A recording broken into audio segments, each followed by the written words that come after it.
Yeah, so I liked how I think and if I'm wrong, please correct me. But is this the first time you wrote based like two narratives? Right, you have Grace's perspective, and then you have Henry's.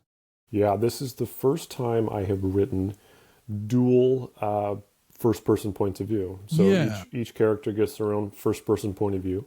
My first two novels were first person male point of r- view. Just the whole book is one character. yeah. But yeah, this is the first time I've given one of my female characters a first person point of view, which is it's that's a big swing for a male writer. So I was proud of that, and I took particular interest in my editor and my agent are both women, and just hearing what they had to say and really just listening to them as they were giving me feedback and editing and telling me about Grace. And so it was a bit of a team effort, but yeah, but I think I did a good job. I think Grace is a fully fleshed out character. I'm really happy with how she turned out. Yeah, Grace was probably my favorite character in the book, to be honest with you. Yeah, yeah.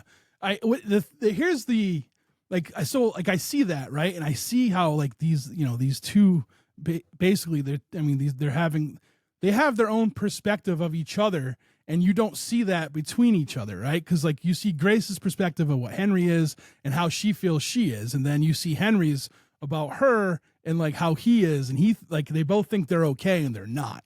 And I think I really appreciate that because like that's a hard thing to do. Did you walk into this thinking it was going to be like that, or like how did that kind of stem?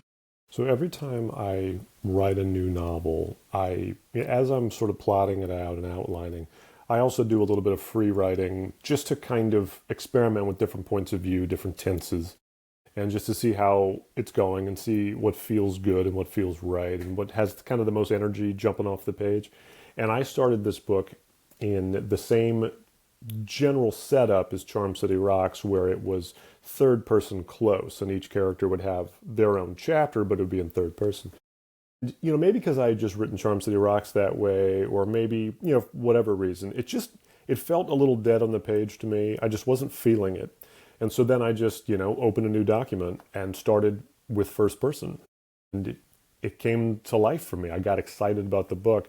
And that's when you've hit on the right the right tense and the right point of view, is when you start writing it. It's like you just sort of take a breath. You're like, oh yeah, this is it. This is it.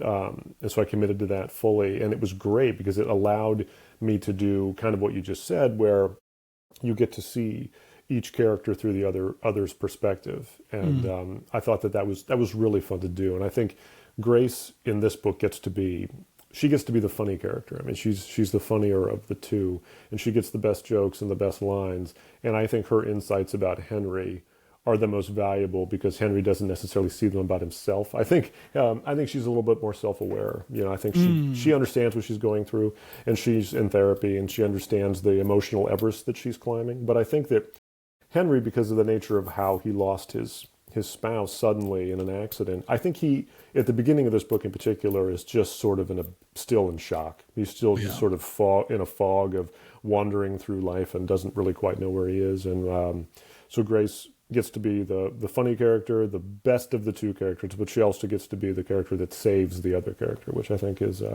that's a good spot to be.